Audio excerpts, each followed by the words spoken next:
If we are to understand the meaning of Karbala, we need to take it out of an Iraqi context, out of a Shia context, out of a Muslim context, and to see it as a piece profoundly of human drama. As a community, we have a history. We didn't just start with our own generation, and we can look back into how other human beings lived the human project. We can take examples from them. We can also take warnings from them. These are the circumstances that led these people to do these terrible things.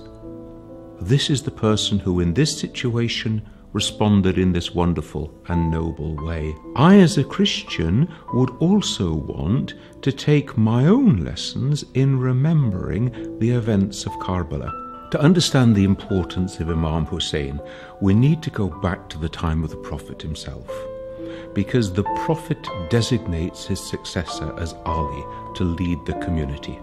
And so we start to establish a principle of God deciding who should be the leader of the community. Everybody accepts that Yazid is a very bad example of Muslim life, let alone of Muslim leadership.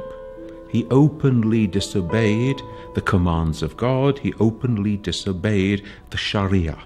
So it's a crisis of leadership and a crisis of deciding how are you going to respond when injustice and tyranny is facing you. Now, we have here a hadith of Prophet Muhammad which enables us to get a sense of the importance of this. He says on one occasion, the greatest jihad is to speak the word of truth into the face of a tyrant. This is the highest challenge to any human being, to actually face down a tyrant and not give in. So this is what's going on in the mind of Hussein in Medina with his community, and he knows that in a very short period of time he is going to be faced with the demand to make an oath of allegiance to Yazid, who he knows to be a totally unworthy person to lead the community. Something dramatic has happened in the Muslim community at this stage.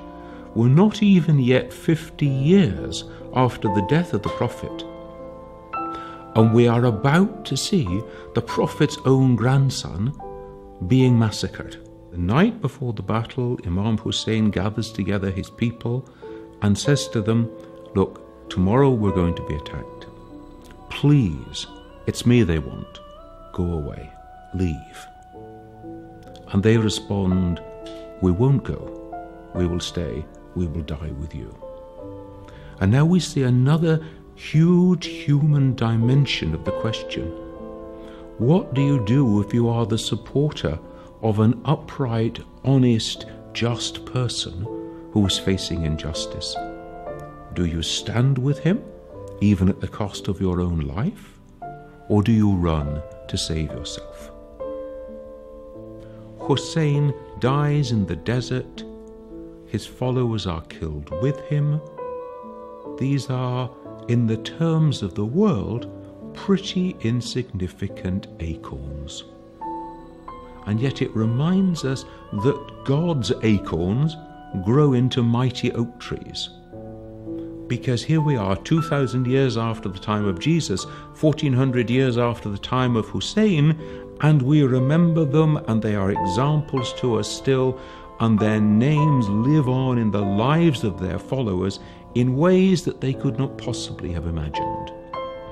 And it reminds us then, in our life of faith, what matters is not the impact that we have, how can we measure it, but how faithful are we to what God calls us to do and to plant, in the trust that the acorn that we plant today, however small it may be, in God's good grace and in God's good time, can grow into a mighty oak. This is the life of faith.